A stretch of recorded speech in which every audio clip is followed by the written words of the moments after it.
Hi guys, welcome back to the channel.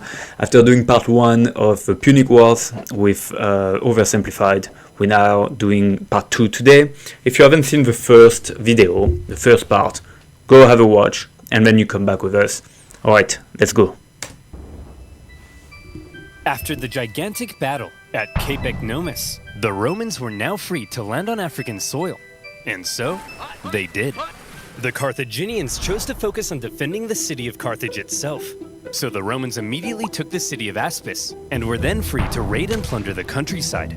They took over 20,000 slaves and a ton of booty. But then, some orders arrived from the Senate. Send home the booty. Oh, but I want to stay! No, Steve, not There was you. the guy. I mean The guy on the boat, on the little boat at the beginning. Yeah, so his name is Steve and he has a big booty.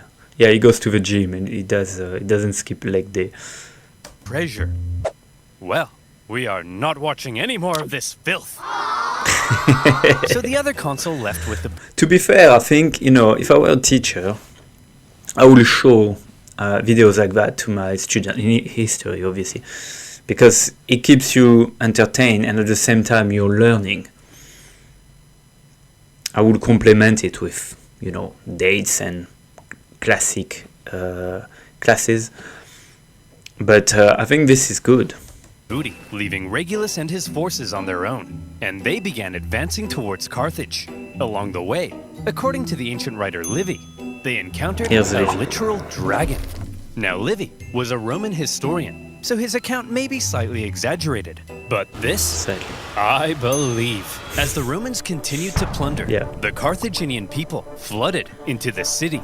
Now, not only was it in a major panic, but it was so crowded, the people began to starve. Don't panic, everyone!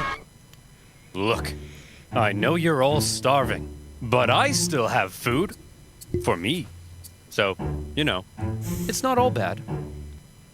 Whoa! You're wasting your tomatoes! And you idiots wonder why you're starving? Oh well, it's just more food for me! Hum, yum, yum, yum, yum. Hum, yum, yum. Things weren't Again, looking he's good in for his room Carthage. doing this. They had to do The something voice. to stop the Romans rampaging throughout their land.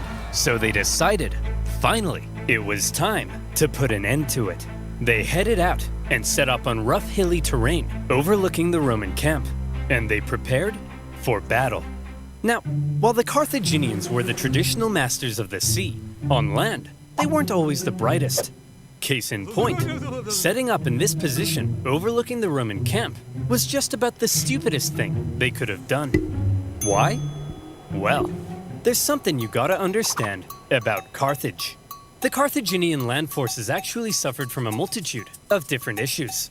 First of all, since the Carthaginians were rich, they could afford to pay a huge number of foreign mercenaries to fight for them. These mercenaries actually made up the vast majority of Carthage's forces, and therefore, Carthage's land armies were a melting pot of many different cultures.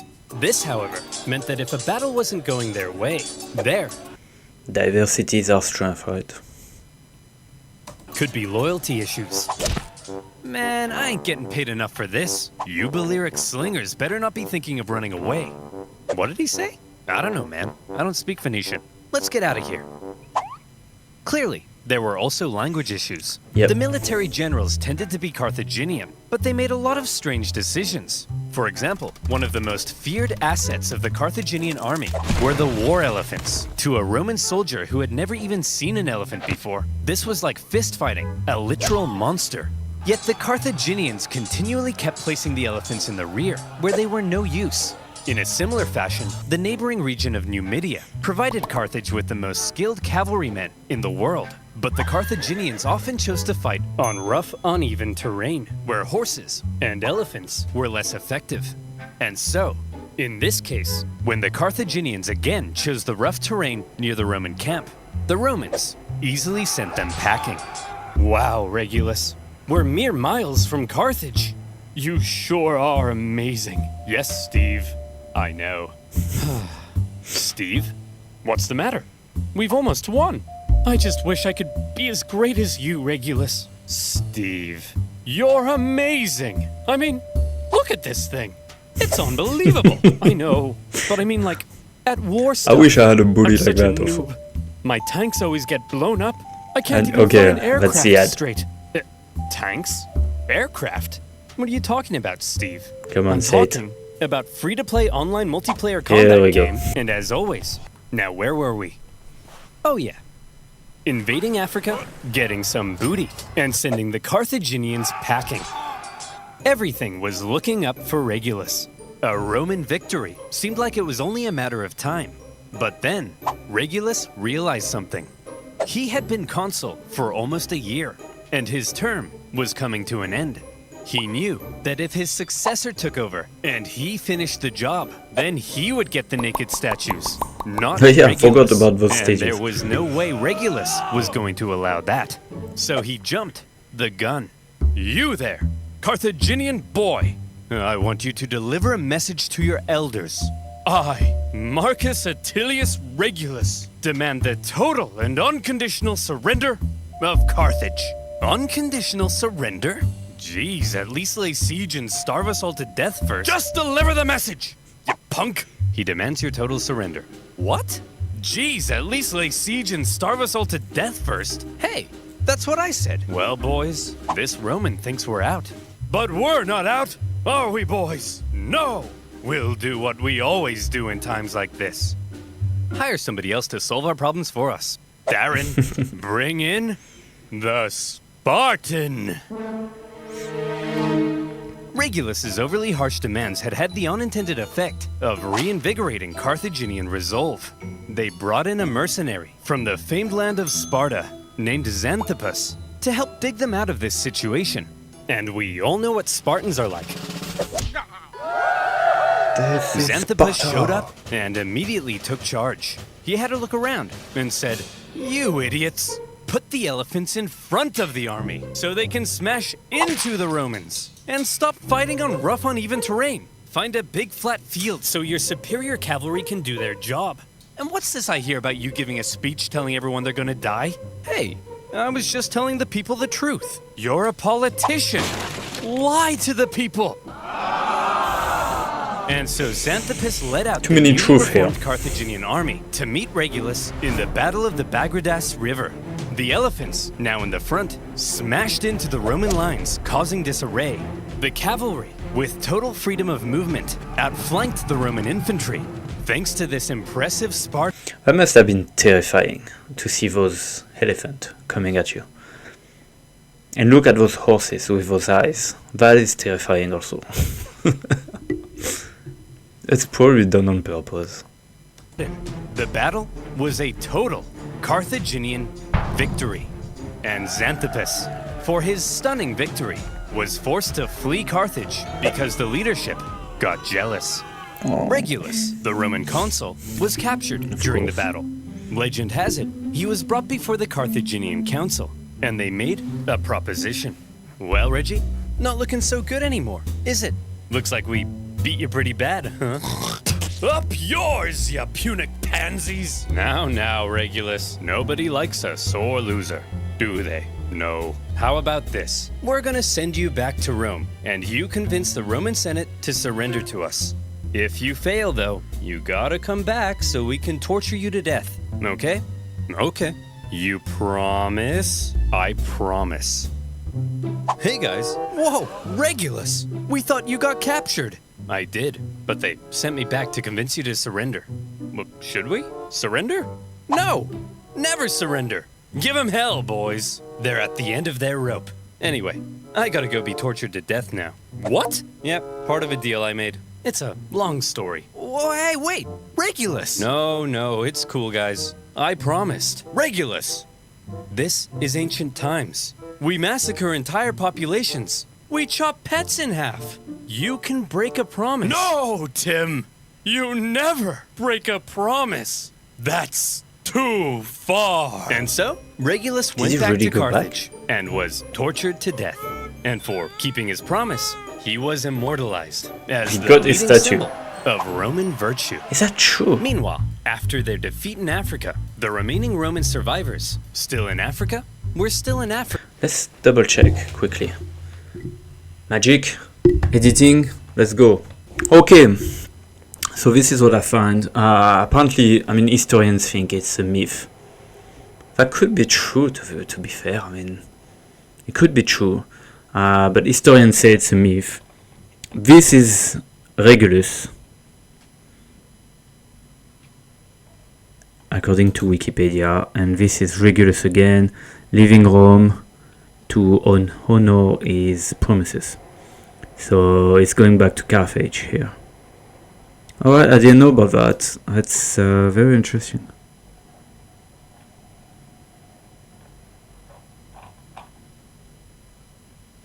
Yeah, so you can have a look if you want. Let's go back to it. Africa, and they needed to be rescued. So the Romans sent their fleet to pick him up and bring him home. They successfully fended off a Carthaginian fleet, grabbed the survivors, and made their way to Sicily. A great success. But then, things took a turn for the worse. Sir? That cloud looks kind of angry. Fear not, coward. If we Romans can build a war fleet from scratch and defeat the Carthaginian Empire at their own game, why then even Mother Nature herself will crumble before us. I laugh in the face of Mother Nature. Ha ha! See? Come on, guys. Laugh at Mother Nature with me. Ha ha!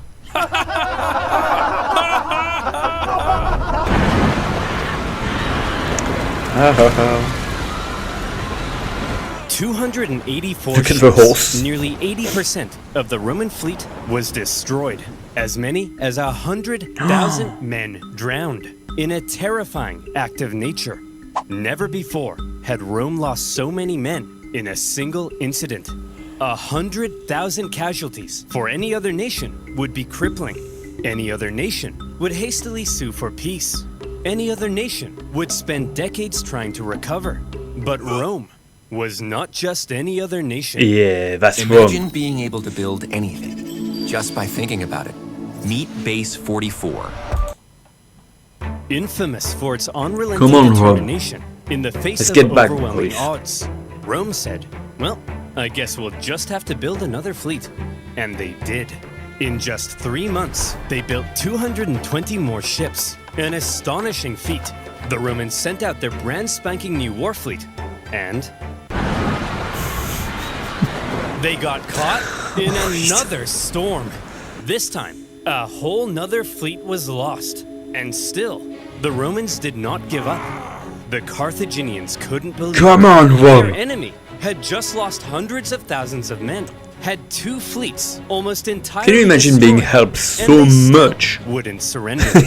As one Roman poet put it, the victor is not victorious if the vanquished does not consider himself so. It's amazing. The victor is not victorious if the vanquished doesn't not consider himself so. Yeah, that depends. Yeah, in war, yes. In, you know, like if you take a football game, for example, well, when the game is over, it's over. You know, when the final whistle has been made, it's over. After you just being petty and being a sore loser. But yeah, it's a good quote for the context. In typical Roman fashion, after a short break, they were once again building another fleet. However, for now, after all the disasters at sea, the focus began shifting back to the land campaign in Sicily. The Carthaginians, overconfident from recent successes, attempted to retake Panormus, but the Romans countered the terrifying war elephants by throwing stuff at them and scaring them away. Putti and Having stopped the Korbanov. Carthaginian advance, the road was now open to the final Carthaginian stronghold on the island, Lilybaeum. Lilybaeum was an extremely well-fortified city. In 250 BC, the Romans laid siege. The Carthaginian defense, however, was fierce, and skilled blockade runners kept the city supplied. Progress was so slow that the siege would last another 9 years. To Wow. make matters worse, the Carthaginians later sent possibly the greatest military general of the time, a man named Hamilcar Barca, to the island. That's Hannibal's father. he engaged in a skillful campaign of guerrilla warfare behind enemy lines, and for the remainder of the war, he was a major thorn in the Roman side. For now, with the deadlocked siege at Lilybaeum and the new Roman fleet at sea, things seemed to be at a standstill, and the Romans had to do something to break the deadlock. Thankfully, the Roman consul, Clodius Pulcher, had an idea. He tried to get things moving by attacking the Carthaginian fleet at Drepana. Now, before a battle, to predict if they would win, it was common for the Romans to look for signs from the gods. This could mean observing the weather or inspecting some cow livers. You know, typical religion stuff. In this case, Pulcher reportedly tried to feed some sacred chickens. This is but Mona. unfortunately for him, Mona's they wouldn't chicken. eat a crumb. A very bad sign. Well, he said, if they won't eat, then let them drink! Stupid chickens! We'll observe the weather instead. Gods, give me a sign. Ignore that. Okay, how about this? If I can get this piece of paper into that trash basket, we'll win. We all done that. If I do this, it's okay. Okay, if I can stand here silently for 5 seconds and do nothing, we'll win. Damn it! Pulcher chose to ignore the signs from the gods, and in the following battle, the superior Carthaginians tore them to shreds. It also didn't help that by now the Romans had removed the corvus to stabilize their ships, and without their secret weapon, it was a disaster, and Pulcher was disgraced. To make matters worse, the victorious Carthaginian fleet then went on to intercept a Roman supply fleet on its way to Lilybaeum. As they approached, however, they saw the signs of an incoming storm, so they took shelter. The Romans, on the other hand, said, "Onward, men! Set sail! We've got to deliver these come supplies on. But sir, those clouds, don't you think we ought to have learned our Yeah. lesson by now?" "Yes, Brian, we ought to have. But we haven't." Another fleet and 50,000 Brian men was right. lost in another storm. Always listen to Brian. Disaster. Now, at this point, there still really isn't a clear winner. Sure, the Romans have captured most of Sicily and cornered the Carthaginian land forces at Lilybaeum, but the continued disasters at sea were critically depleting their resources, and without a strong fleet, Rome could not win. Meanwhile, Hamilcar Barca was still knocking about and creating even more problems. So, where do we go from here? How does this war finally end? By now, the two sides had been fighting for 23 years.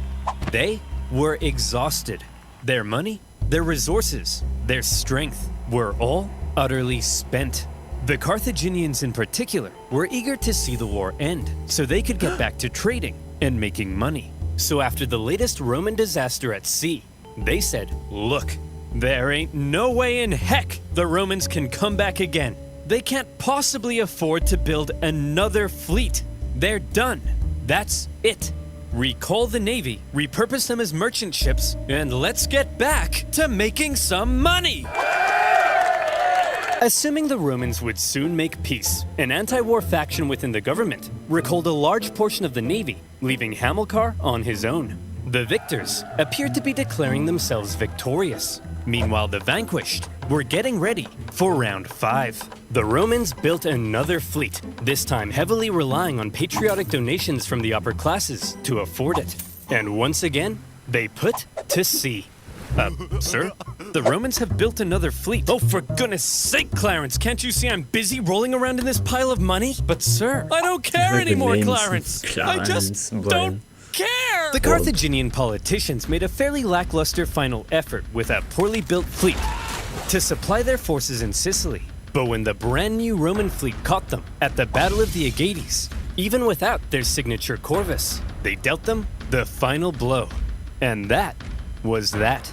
23 years of war. Neither side could afford to keep fighting, but the Romans showed that they intended to anyway. The Carthaginians had no choice but to throw in the towel. The war had been long and hard for both sides, but in the end, it was Roman determination that won the fight. The Romans had spent the entire war trying to find a way to deliver the knockout blow. They learned how to build a fleet and engage in naval combat. They developed ingenious new ways of waging war. They attempted an invasion of the Carthaginian heartland, and whenever disasters struck them, they always came back, again and again. The Carthaginians, on the other hand, spent the entire war watching whatever Rome did, and then figuring out how to respond. They were much more passive, and so, it's no wonder then that when both sides were close to collapse, Rome was the one who figured out how to go that little bit further. In 241 BC, the Carthaginian politicians sent word to Hamilcar Barca that he was on his own and could choose to make peace with the Romans if he wished. Hamilcar was stunned. He felt betrayed by the politicians. Some sources say he refused to even negotiate. Nevertheless, terms had to be drawn up. Well, Hammy, I'm glad you Carthaginians have finally come to your senses and recognized who the true winner is. How many fleets did you lose? Okay, here are our terms. You leave Sicily to us and return all of our prisoners. You're not allowed to make war against Syracuse or her allies, and you have to pay us 2,200 talents of silver over the next 20 years. What's a talent of silver? Well, to put it in perspective, in the year 2022, that'll be worth around, let's say, 40 million US dollars. Ay caramba! That will cripple us! Wow, we got a real smart guy over here. Yeah, that's kind of the point, you dingus. Ugh, I guess I have no choice. I accept. Great! Oh, by the way, we changed our minds. You actually have to pay us 3,200 talents of silver over 10 years. Thanks for accepting. Dude! See you later. Hey! You didn't let me say uncool! He didn't let me say uncool! The treaty was extremely punishing, and by switching up the terms at the last minute, they enraged the Carthaginians. But still, one of the longest and deadliest wars at the time was finally over. The Romans had won. They achieved their aim of gaining Sicily, and even though it wasn't part of the peace deal, they took advantage of a weakened Carthage and grabbed Corsica and Sardinia as well. Roman expansion beyond the Italian peninsula had just begun. The Romans hoped that now the Carthaginians would forever be under their thumb. Unfortunately, the harsh terms they placed on the Carthaginians at the end of the war left a growing anger, one that would come back to haunt them.